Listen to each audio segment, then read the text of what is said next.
Sayyidina wa maulana Muhammad wa ala alihi wa ashabihi ajma'in. Amma ba'du. Rabbana zidna ilman warzuqna fahman.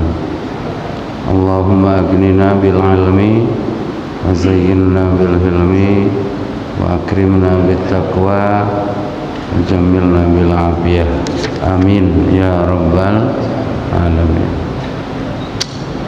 Hadirin rahimakumullah, puji syukur mari kita persembahkan kehadirat Allah Subhanahu wa taala, zat yang memang maha terpuji dalam seluruh keadaan. Jadi alhamdulillahirabbil alamin, ini pernyataan hakikat ya, bahwa Allah itu memang terpuji, tidak dinisbahkan dengan kondisi apapun. Kita senang tetap Allah terpuji ya, kita susah tetap Allah maha terpuji. Oleh karena itu maka memuji Allah itu jangan saat senang saja ya, saat susah, saat terjepit pun tetap pujilah Allah. Maka mungkin Bapak pernah mendengar alhamdulillahi ala kulli halin ya, segala puji bagi Allah ala kulli halin, di atas seluruh keadaan. Selanjutnya hadirin, mari bersolawat bersalam untuk kekasih Allah, penghulu para nabi dan rasul.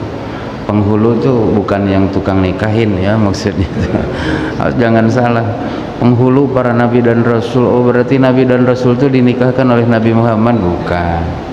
Maksud penghulu itu sayyid, pemimpin ya, pemimpin daripada para nabi dan rasul. Rasulullah SAW ini diutus terakhir, tapi menjadi penghulu untuk pemimpin untuk seluruh nabi dan rasul. Maka di hari kiamat nanti seluruh umat itu datang kepada para nabi Allah, para rasul Allah. Mereka menolak ya untuk menghadap Allah Azza wa Jalla. Hanya nabi yang oleh Allah diberikan hak ya untuk bisa bermohon kepada Allah Subhanahu wa taala. Kita diminta saat hidup sekarang nih untuk ingat dengan Rasul ya.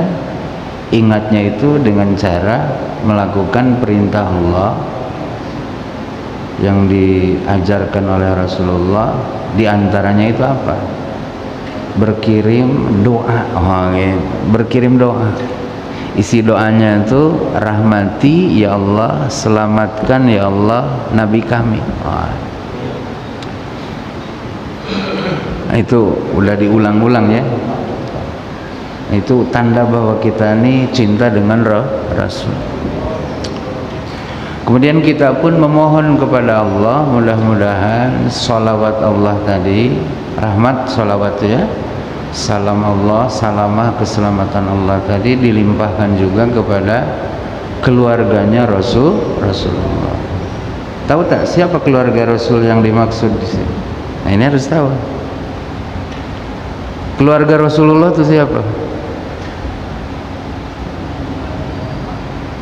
Ada dua keluarga Rasul itu. Ada keluarga nasab,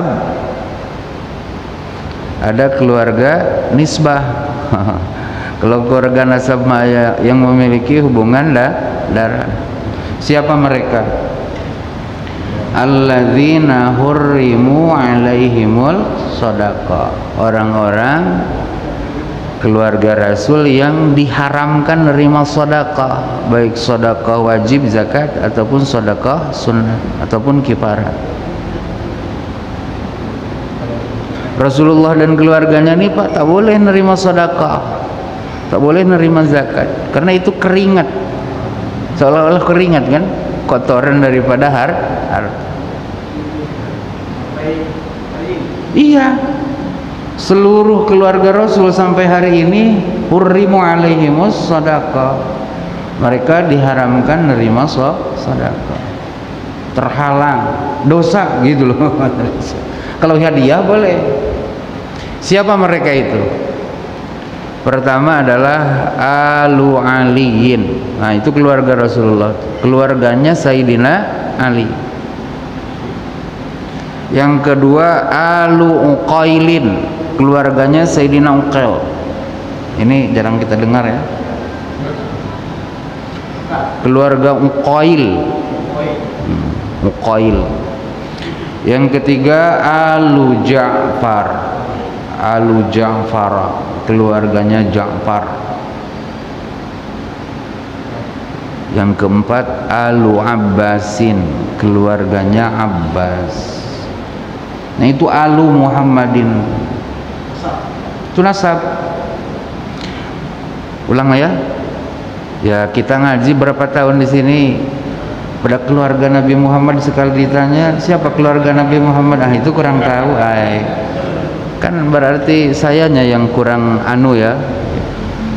Ulang ya. Paling tidak lah ngaji itu tahu keluarga Nabi, namanya aja lah. Betul ya? Pertama siapa? Alu Aliyin, keluarga Sayyidina Ali. Yang kedua Alu Uqailin, keluarganya Sayyidina Uqail. Yang ketiga Alu Ja'far, keluarganya Sayyidina Ja'far. Kemudian yang keempat Alu Abbasin, keluarganya Sayyidina Abbas. Itu Alu Muhammad, keluarga Muhammad bin nasab, karena memiliki keterkaitan darah ya. Itu ada yang menyingkat lebih simpel lagi, Banu Hashimin wa Banu Muttalibin ya, anak-anaknya dari Hashim dan anak-anaknya dari Muttalib. Tapi catatannya mu'minuhum, orang-orang yang beriman dari mereka. Abu Lahab kan keluarga Rasul. Tapi tak beriman Abu Lahab ya, spesial nih untuk Abu Lahab. Kalau putranya Abu Lahab, Ikrimah, beriman. Ikrimah bin Abi Lahab, Ikrimah bin Abi Jahal saja. Anak Abu Lahab pun beriman. Paham Pak ya? Nah, itu salah satu ijabah doa Rasul ya, yang di hadis beberapa waktu lalu kita baca ya. Ketika malaikat penjaga gunung datang menawarkan jasa ya untuk ngehancurin orang-orang tuh, kata Rasul, lah tidak, melainkan saya berharap, betul, Allah berkenan mengeluarkan dari sulbi mereka nih, kalau tak mereka beriman, dari sulbi mereka nih lahirlah zuriyah yang beriman. Ini harus ditiru oleh kita, jangan malah melaknat kita, betul, jangan malah melaknat, tak usah ya, tak usah, tak ada guna untuk kita. Apa untungnya kita melaknat orang-orang yang tak beriman, kan tak ada untungnya, betul. Kalau nak memperlihatkan kebencian, setakat benci aja ya, dengan apa yang menjadi predikat mereka, tapi jangan sampai 7 turunan benci itu, betul lah. Nah, kita doain ya Allah, Engkau Maha Kuasa untuk memberi petunjuk kepada hamba-hambamu yang Engkau kehendaki.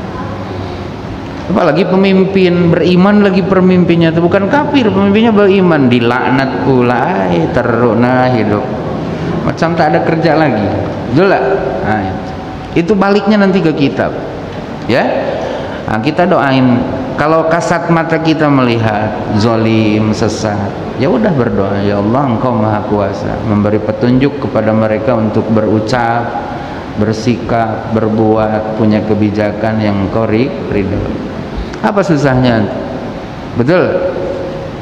Umar aja yang begitu dahsyat dulu kan, nantang Rasul, hidayah datang meleleh air mata beliau, betul lah. Ya, Khalid bin Walid bagaimana dulu saat beliau belum mendapat hidayah ya, Rasul terus bermohon.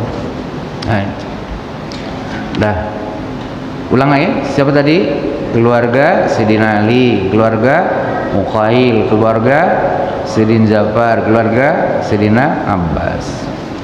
Kita nih kenal sebagian aja ya gitu. Dari Abbas kita tahunya adalah Abdullah ya, yang terkenal. ulama sahabat. Apa tuh Ustaz? Ini Ustaz, terkait dengan gelar di belakang Fir'aun Ustaz, adakah perintahnya hadis atau nas atau dalil yang setiap kali penceramah Fir'aun laknatullah alaihi, ada tak perintah atau perintah Rasul? Saya kurang tahu Ustaz.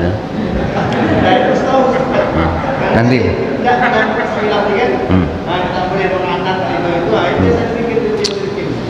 tak usah didoain kalau sudah apalagi masih hidup ya. Kita benci kekufurannya, betul lah, tapi kita juga di hati ini harus tersimpan mereka itu juga adalah saudara-saudara sehamba kita, betul lah, sama-sama manusia kan, sama-sama ciptaan Allah. Tidak ada bahasa. Kalau contoh Rasul ada, tapi tidak kontinu.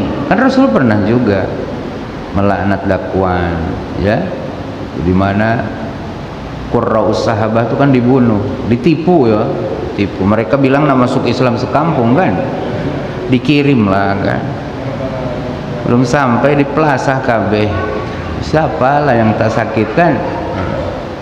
Tapi tidak semua orang yang ingkar didoain gitu kan, dalam konteks-konteks tertentu. Tapi kalau untuk orang beriman jangan dilaknat, ya. Orang beriman tuh tak usah muluk-muluk lah, yang sudah mengatakan Tuhanku hanya Allah dan aku bersaksi Muhammad utusannya. Perbuatannya agak berantakan, brengsek, tidak mengeluarkan dia dari syahadat itu mukmin. Jangan dilaknat, doain, ya. Doain ya Allah beri petunjuk dia, gitu dong, ya. Dan kita pun bukan petunjuk diproduksi sendiri kan, dikasih kita pun, betul lah. Kalau kita bahagia dikasih petunjuk, ngapa kita tak bahagia kalau orang pun dikasih juga petunjuk oleh Allah. Oke Ustazku, oke, gitulah Ustaz. Makanya baik-baik Ustaz buat status tuh yang cakep. Ya. Ya. Kan Fir'aun dah mati lah Ustaz.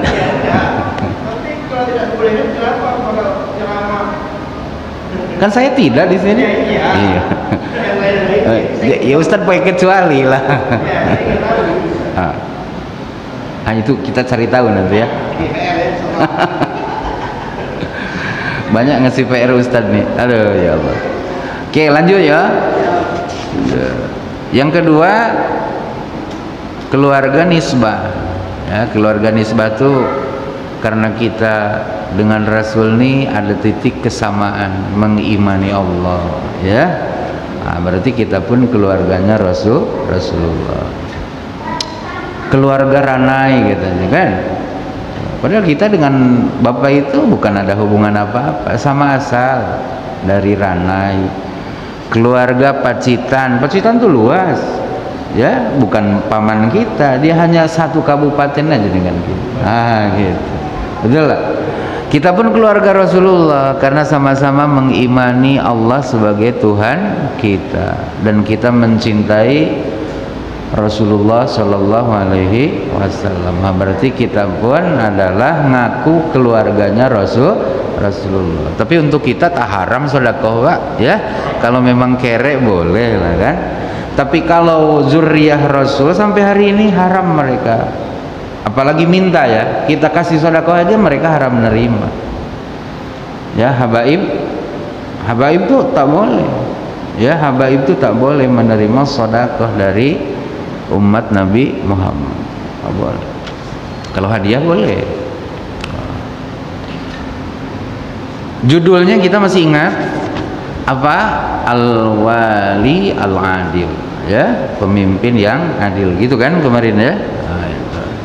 Hadis Allahu Akbar, subhanallah. Luar biasa. Makasih. Ini kopi, kohwah, gahwu. Pemimpin yang adil. Kemarin hadis terakhir kita baca apa? bahwa orang-orang yang di dunianya menjadi penegak keadilan, betul? Nanti dimuliakan Allah di hari akhir, diberi posisi tinggi sendiri di atas minbar mereka, ya. Jadi apa? Jadi tontonan orang, ya. Itu di atas mimbar daripada cahaya, istimewa. Yang berikutnya, nah ini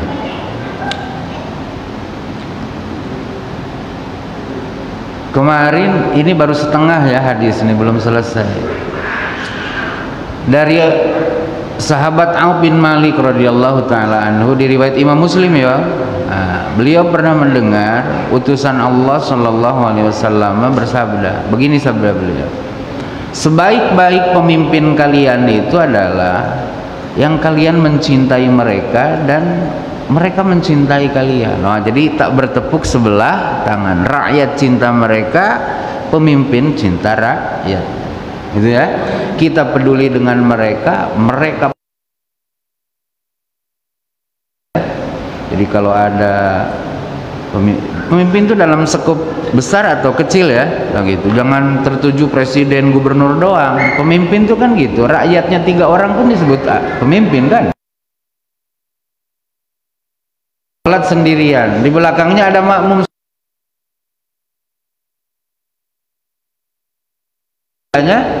pemimpin. Jadi rakyatnya masuk sekor pun disebut pemimpin dia, betul lah. Nah yang belakang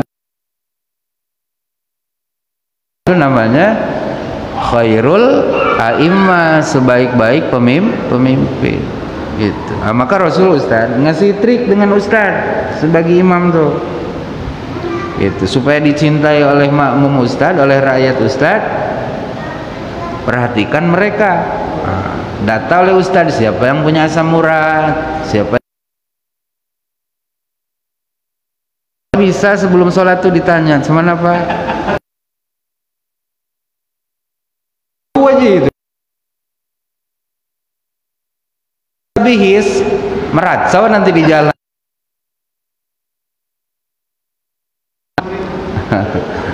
Paham ya? Nah itu pemimpin pun sama, pemimpin apa yang perhatian dengan kita rakyat sama mereka pemimpin itu Pak, yang ngaturnya itu Allah, Robnya itu Allah, Tuhan mereka itu sama Allah, betul lah. Nah, maka kalau rakyat minta kepada Allah agar dikasih pemimpin yang baik, oh mantep itu. Ada akidah di situ, ada tauhid. Ya Allah, yang menetapkan pemimpin kami ini Engkau. Kami ini lemah ya Allah, nak cari pemimpin yang baik menurut kami ini tak mampu. Tunjuklah oleh-Mu, betul, orang yang bisa membawa kami ke arah yang Kau ridho. La in syakartum la azidannakum wa la in kafartum inna azabi lasyadid.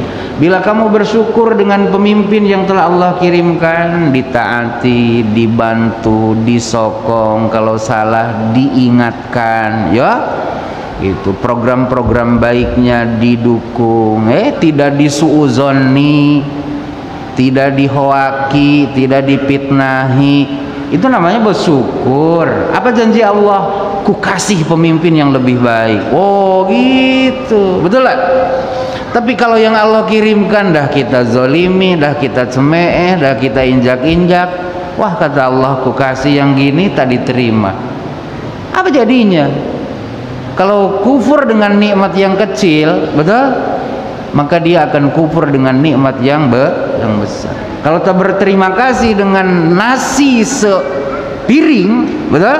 Maka dia tak bisa berterima kasih dengan nasi satu lori. Ini apa? Kan nyambung ke situ. La in syakartum la azidannakum wa la in kafartum inna azabi lasyad. Lanjut. Wa tusalluna alaihim wa yusalluna alaikum. Kalian mau mendoakan mereka dan mereka pemimpin pun mau mendoakan kalian. Ya? Nah, Ustadz cari doa-doa untuk pemimpin biar diaminkan oleh rakyat Ustadz di sini. Kan Ustadz ini pemimpin kecil kami di sini kan. Gitu. Pemimpin kecil mendoakan pemimpin yang lebih besar. Kata kita amin, amin. Betul lah. Mungkin ada yang diijabah oleh Allah. Seorang aja jadi kan. Betul lah. Kalau doa itu 3 penggal, Allah ijabah 1 penggal aja jadi. Betul lah. Itu. Mereka pun mendoakan kita. Betul lah. Insya Allah. Wasyiraru a'immatukum alladina tubghidunahum wa yubghidunakum. Sejelek-jelek pemimpin kalian itu siapa? Yang kalian benci dan mereka benci kalian. Akhirnya beradu apa? Beradu pentungan. Betul lah. Kita tak suka mereka, mereka tak suka kita. Akhirnya ketemu di jalan. Yuk kelahilah. Kan gitu jadinya. Nauzubillahi min dzalik. Kalau itu dah terjadi, Pak, tak nyaman hidup. Betul lah, tak nyaman lagi kita sholat. Kalau pemimpin dah benci kita, kita dah benci pemimpin. Nauzubillahi min dzalik. Ini kan kita pernah di Orba dulu, betul lah, di Orla ya, di Orde Lama dulu. Bagaimana kita susah melakukan ibadah, betul lah.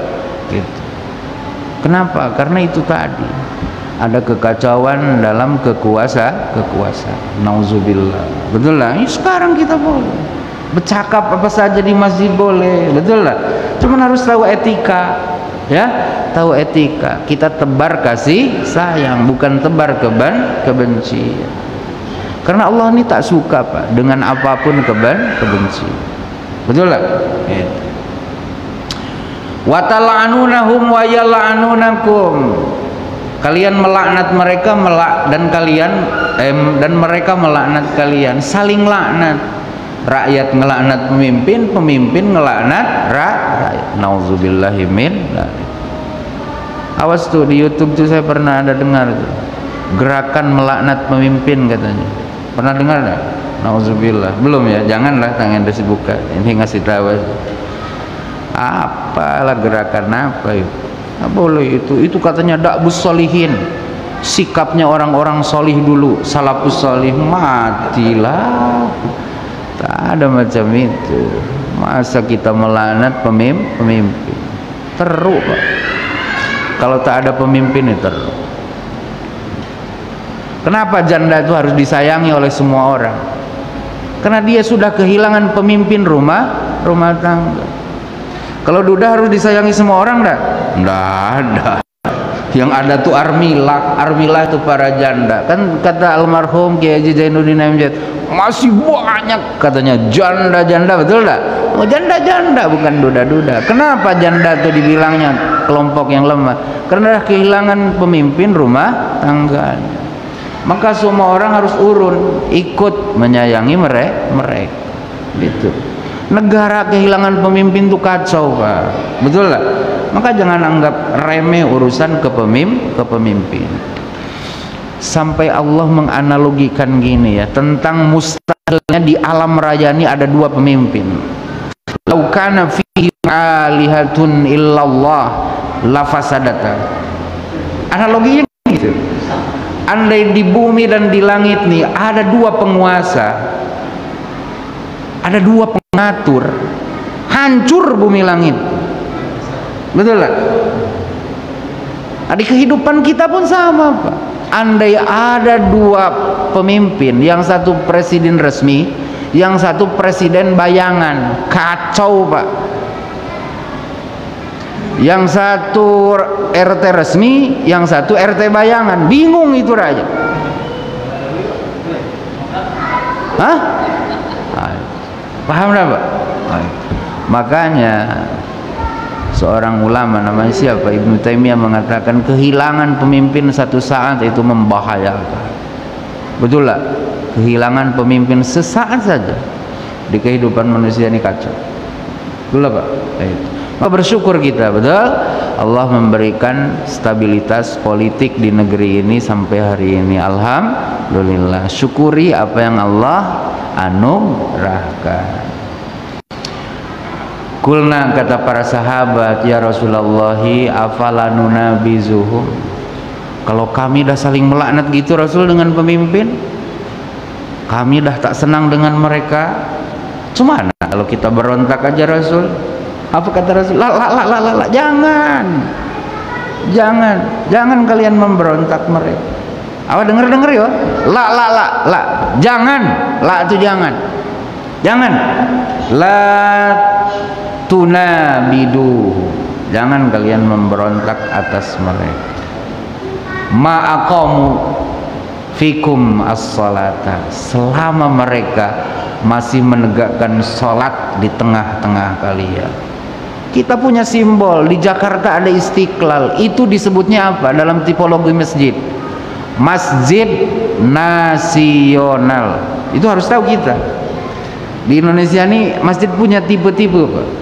Yang di Jakarta satu itu namanya Istiqlal, itu masjid nasional itu. Itu yang membiayai negara. Kemudian di setiap provinsi ada namanya masjid raya. Di Indonesia ini berapa provinsi? 35 kan? Nah, di setiap provinsi ada masjid raya. Di kita yang di Dompa itu. Turun ke kabupaten kota itu namanya Masjid Agung. Turun ke kecamatan namanya Masjid Besar. Nah, di timur ini Al-Uswah punya kita, masjid besarnya. Nah, di tingkat lurah itu namanya Masjid Jami. Ini istilah untuk orang Indonesia. Istiqlal dijaga, dirawat, imamnya difasilitasi, pengurusnya. Coba Bapak. Itu artinya apa? Mereka aqamu fikum as-shalah, mereka mendukung salat ditegakkan. Apa alasan kita untuk melakukan kudeta, pemberontakan, nurunin? Rasul bilang la ma'aqamu fikumus shalah. Ini harus dipahami oleh kita biar jadi ajaran. Sehingga cakap nih tak gegabah kita. Turun, aduh, hati-hati kawan.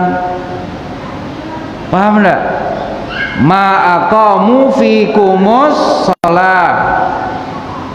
Awas Pak, saya ini tidak terafiliasi dengan partai apapun, betul? Bapak jangan, ayo si Rustam nih bawa partai apa? Tak ada. Ya, saya kan cakap nih. Bapak lihat depan saya kan ada buku. Dan buku ini dikarang ratusan tahun yang lalu, Pak. Tidak berafiliasi dengan partai tertentu. Apalagi yang saya tak mungkin saya belok-belokin kan? Paham ya? Awas ini paham, kita harus paham. Selama sholat di tengah-tengah kalian disokong oleh mereka untuk ditegakkan, betul? Terlepas mereka sholatnya fasih, bacaannya tak fasih, betul? Itu terlepas. Mereka ada simpati dengan sholat. Oh, udah cakep. Paham Pak? Oke?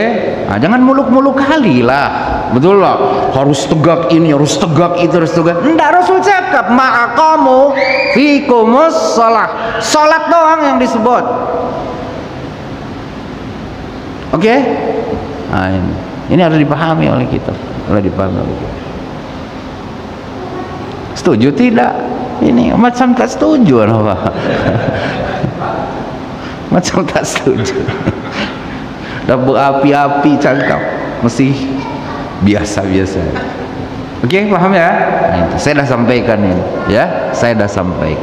Selama pemimpin-pemimpin kita menegakkan sholat di tengah-tengah kita, gambarannya itu disokong, betul tak? Tak dilarang. Awas, di masa pandemi ini bukan pemerintah ngelarang sholat loh, betul tak? Sholat tegakkannya ketika di level 4 tuh masing-masing dulu, katanya gitu kan? Dan kita pun buat berjamaah bukan dibubarin juga. Paham dah? Itu. Jangan dibuat besar masalah itu. Betul lah. Kan itu pendapat.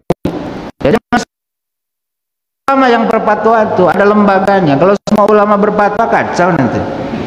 Betul lah. Ulama Tanjung Pinang fatwa, MUI Jakarta fatwa. Mending kalau kredibel. Kalau hanya ngikut keinginan dirinya kan kacau dibuat. Betul lah. Orang gencaranya PPKM tuh jaga jarak, ini malah lain pula cakap, kan parah, kacau kehidupan, betul lah, fitnah jadinya, betul lah, fitnahnya. Oke, lanjut ya. Ini harus pahami oleh kita. Jangan apa? jangan ngikut keinginan, betul lah. Rasul ngasih SOP dalam berpolitik nih, jangan berontak gitu, itulah bahasanya. Selama mereka nyokong sholat ditegakkan. Oh betul lah, Ustaz habis paham lah tuh. Pergi kemana-mana 40 hari, mana ada ditanya kemana kalian, mau apa Ustaz? Khuruj 40, balik, tak ada kan? Bahkan ada sebagian desa memfasilitasi, betul lah. Ada juga sebagian tidak, betul lah. Paham Pak ya? Ini negeri kita, alhamdulillah. Syukuri nih Pak, syukuri. Nak punya negeri macam ini ya Allah susah, betul lah, susah ya, susah. Bersyukur kita, ya Allah terima kasih Engkau telah turunkan kami, telah lahirkan kami di negeri yang Engkau lindungi. Alhamdulillah. Jangan pula malah cakap ini negeri togut, na'udzubillahi min dari. Jangan kasih loang, jangan kasih ruang di masjid ini, betul lah. Sikit-sikit cakap togut, sikit-sikit cakap togut. Yang tak togut lu yo, itu jadinya kan. Kalau semua orang togut, yang tidak togut hanya dia jadinya, betul lah. Tak bersyukur dengan apa yang Allah berikan. Bapak ngerti tak togut itu apa? Togut itu kasar Pak, betul lah. Togut itu kasar. Allah sifati dalam Quran, togut itu adalah yang mengeluarkan kalian dari nur ke dalam kegelapan. Yukhrijunakum minan nuri ila dzulumat, ngeluarin kalian dari cahaya kepada kegelapan. Siapa itu? Syaitan. Tak ada dia suka dengan kebenaran sedikit. Jangan kasih ruang di sini Ustaz untuk cakap sikit togut, sikit togut. Kalau secara ilmu silakan, tapi kalau nuduh orang sebagai togut, sistem sebagai togut, na'udzubillah. Paham enggak? Nah, kacau nanti orang Sakinah. Nengok Ustaz nyeleneh sikit togut tuh kan parah. Dah lanjut ya. Tak apalah, kali-kali cakap nih kuat ya, gitu biar tangan tuh. Saya ini kan terkenal lemah kan cakap. Dah kali-kali lah. Padahal belum ngopi nih, ya sempat dah ngopi, berapi lagi dah. Lanjut ya. Judul baru sekarang kita. Judulnya ini Babu wujubi ta'ati wulatil amri fi ghairi maksiatin wa tahrimi ta'atihim fil maksiyati. Nah, itu bahasa Arabnya ya. Gitu. Ini yang buat judul ini Imam An-Nawawi, ya. Imam An-Nawawi. Imam An-Nawawi ini hidup kurang lebih ya 700 atau 800 tahun yang lalu sebelum kita, ya. Kita kan di abad 14 nih. Gitu. Karyanya masih boleh kita baca sampai hari ini. Betul? Beliau menulis judulnya itu bab, isi bab ini penjelasan mengenai dalil-dalil dari Quran, dari hadis Rasul mengenai kewajiban taatnya kita rakyat kepada pemerintah dengan catatan aturannya bukan maksiat. Gitu ya, perintahnya bukan maksiat. Perintah itu bisa undang-undang, bisa undang-undang dasar, bisa peraturan pemerintah, bisa keputusan menteri, ya. Wa tahrimi ta'atihim fil maksiati, dan diharamkan rakyat taat kepada pemimpin kalau pemimpin memerintahkan kemaksiatan. Kalian harus pasang togel semuanya, kalau tidak ku bakar THI ini. Itu wajib dilawan. Dalam pengertian jangan diikut. Karena togel itu kan judi. Judi itu dilarang oleh Allah, dan larangannya itu, dilalahnya itu litahrim, untuk pengharaman. Ya. Apa sekali lagi judulnya apa? Kewajiban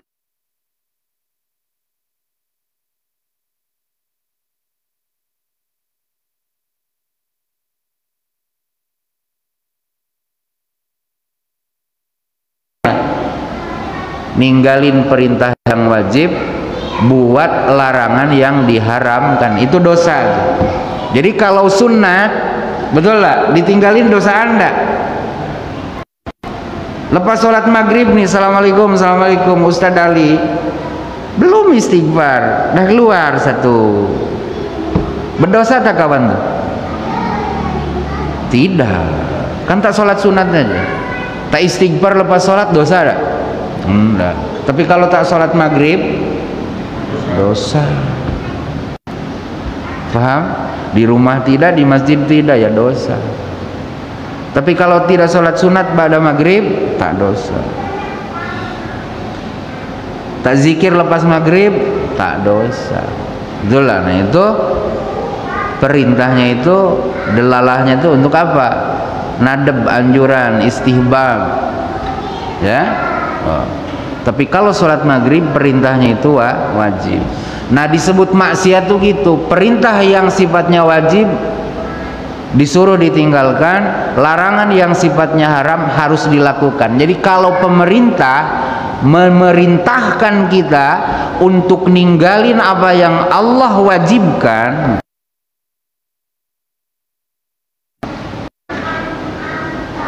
paham Pak ya?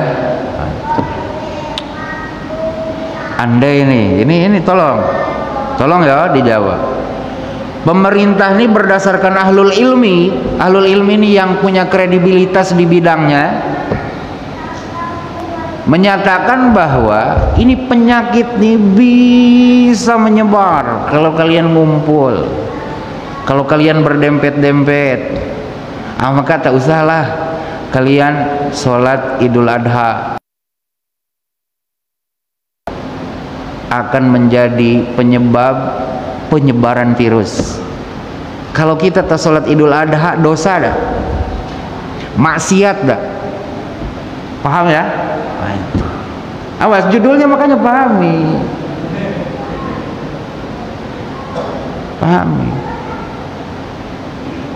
Awas, maksiat tuh beda. Bapak sering tahajud?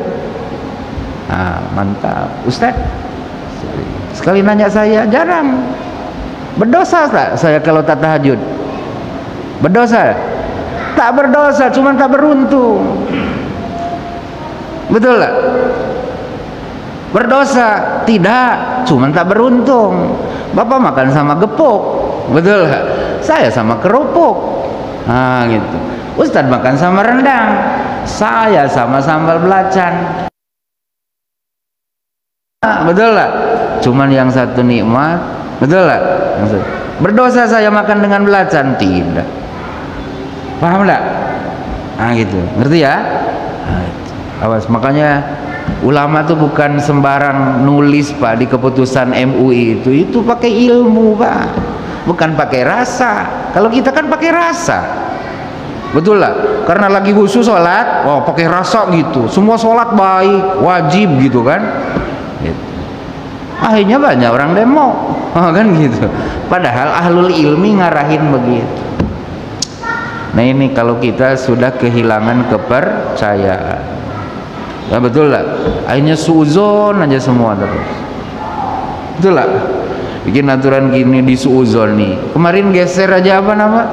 Tanggal libur tuh, ya Allah, saya baca di Facebook, di WA tuh parah, sampai ada yang muat di surah At-Taubah tuh. Ya Tuhan, saya bilang parah. Lah ya, judulnya pahami ya? Oke.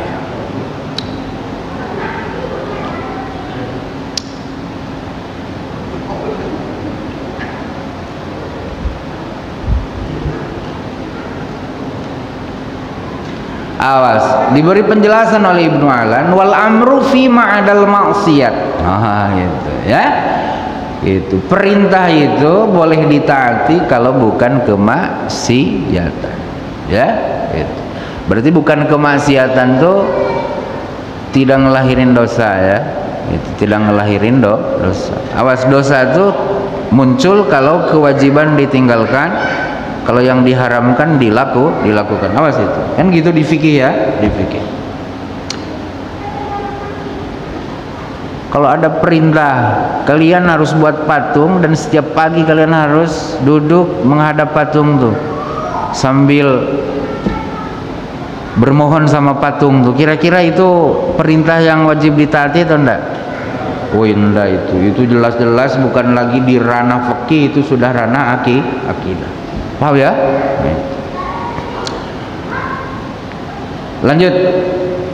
Dalil dari Quran yang dimuat oleh Imam An-Nawawi untuk menopang judul tadi adalah A'udzubillahi minasyaitonirrajim. Bismillahirrahmanirrahim. Ya ayyuhalladzina amanu atii'ullaha wa atii'ur rasul wa ulil amri minkum. Wahai sekalian orang-orang yang telah beriman, diwajibkan atas kamu semua mentaati Allah Tuhanmu, mentaati Rasul Muhammad utusan Allah, dan mentaati pemimpin di antara kalian. Oh, dari mana istidlalnya? Kalau di sini kan tanpa kaid semua. Betul lah. Tak ada batasan. Allah taati tak ada batas. Betul lah. Rasul taati tak ada batas. Sementara pemerintah dibatasi oleh Imam An-Nawawi. Pemerintahmu taati kalau tak nyuruh maksiat. Gitu loh. Betul lah. Padahal dalam firman kan tak ada batasan itu. Tertulis maksud saya. Ternyata istidlalnya gini katanya. Mentaati Allah, amilnya itu disebut ati'u. Mentaati Rasul, amil Rasul itu disebut ati'u. Amil itu fi'il fa'ilnya ya. Taat sama kaliannya itu dan itu amil.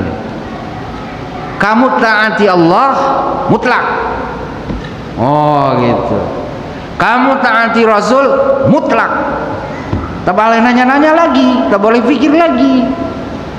Fala wa rabbika la yu'minuna hatta yuhaqqimuka fima syajara bainahum. Demi Allah, tak beriman kalian sehingga kalian menjadikan kamu sebagai hakim untuk segala perselisihan yang terjadi di antara kalian. Oh. Paham tak? Keputusan Rasul kita percayai tanpa harus bertanya mengapa, gitu kan? Nah, untuk Allah dan Rasul mutlak taatnya. Tapi untuk ulil amri, kata ulama, ati'u itu tak diulang balik. Ini ngasih paham dengan kita. Mentaati pemimpin tidak semutlak mentaati Allah dan Rasul. Paham?